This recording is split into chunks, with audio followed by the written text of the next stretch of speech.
Chapter 8. I know what you're thinking, Lycell. No, there aren't any porn or strip bars to visit. You can't do that. You would break the bond between you and Adrienne, Drayton said, warning him. He placed his hand on Lycell's shoulder, and Lycell gazed at it as if it was a snake. Drayton dropped his hand. I won't forget it was you who arranged for Adrienne to visit Wilder in the cave. It was where he met her, remember? I won't forget what you did to me. You think it was all about you? It was for the good of the pack. Wilder is the alpha of our group. I'm an alpha too. You don't get it. You created this all on your own by throwing in Wilder's face how fertile you are, because you have 6 sons. I have 1. You would think since Adrienne bore you 6 sons it would make you humble, but I should have known better. You're what you are. A selfish werewolf who cares about his own sexual gratifications. You don't deserve a woman like Adrienne, Drayton said. It appeared this same conversation had played out earlier, but between Tracker and Damon. When Drayton took his hand from Lycell's shoulder and dropped it, Lycell turned away looking at the stairs, wishing he was lying with Adrienne rubbing her stomach, and she would place his manhood into her mouth because she was too pregnant for him to have her any other way. Lycell imagined Wilder would be doing that now. The pictures Lycell conjured in his mind about Wilder and Adrienne were too real, and he had to do something about it.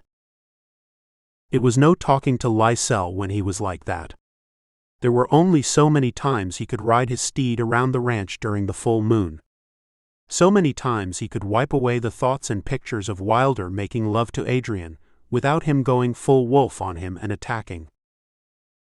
Drayton caught up with Lycell as he approached the stairs. Lycell stood in one spot staring at the floor. When he felt Drayton's presence he turned. Look at you, Drayton. How can you be so happy and satisfied the way things are?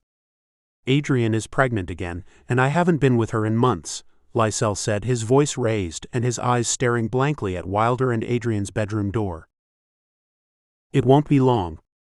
You just have to understand what is happening with her. You agreed to this because you wanted it, and now you have a problem with our family. Remember, she belonged to Wilder first. She was his mate, not yours. But she loves me equally, he countered. If you continue to whine like someone just died, and you make the mistake of leaving to find comfort in Samseville, and Adrienne discovers you have been unfaithful, she won't want you anymore, and our pack and family will be forever destroyed because you couldn't control your cock, Drayton said, his voice registering higher than normal. Why did he have to be the one to bring peace? Drayton thought. These are his elder brothers, and you would think they knew better. Even Wilder shouldn't have wanted to tax Adrienne's body anymore. She has given birth to 9 pups.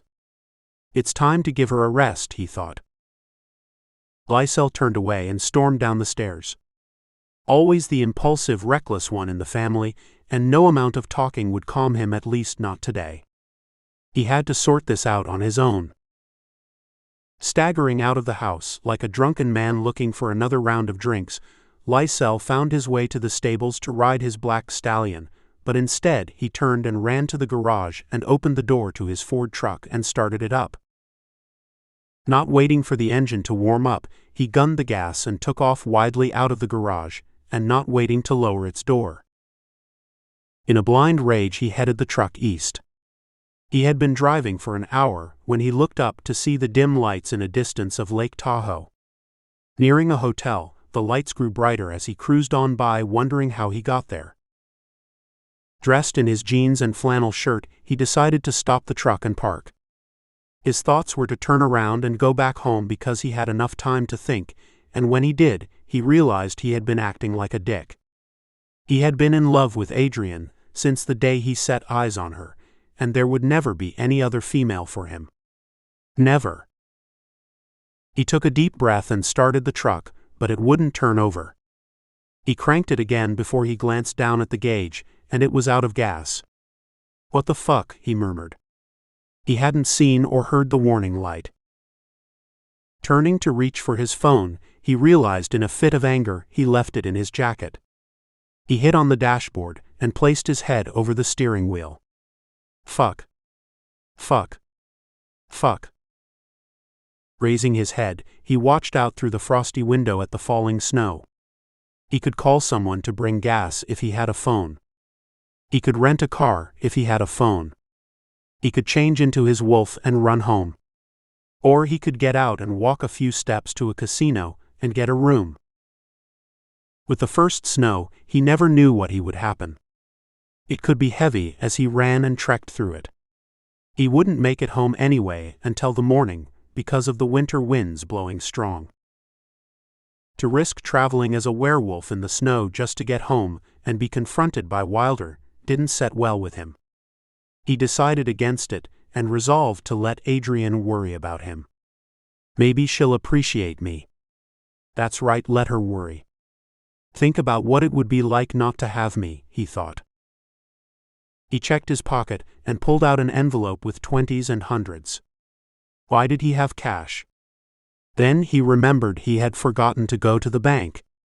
It was the money from the club. What the hell, he said out aloud. I'll get a room until tomorrow and maybe look around, he thought. He locked the truck, but he didn't know why he did that.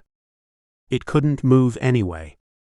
It was probably a habit, and he sauntered among the many cars parked and followed the crowd to the front of the casino hotel. It wouldn't be a problem getting a hotel room, he thought. The place didn't look like it was full this time of the year.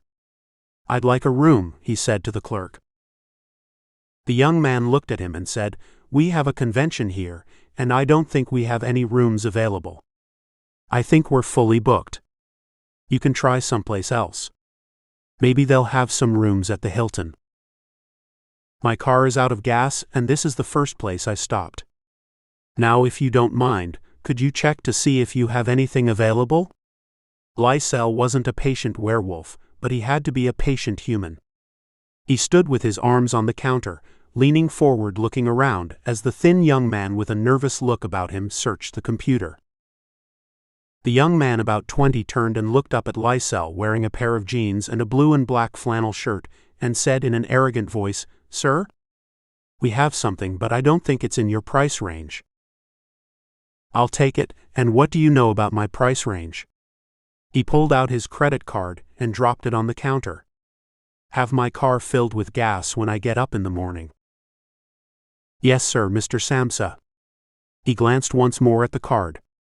There's a town called Samsaville about an hour west.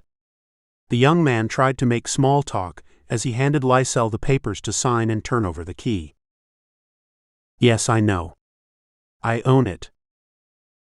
Will there be anything else, Mr. Samsa?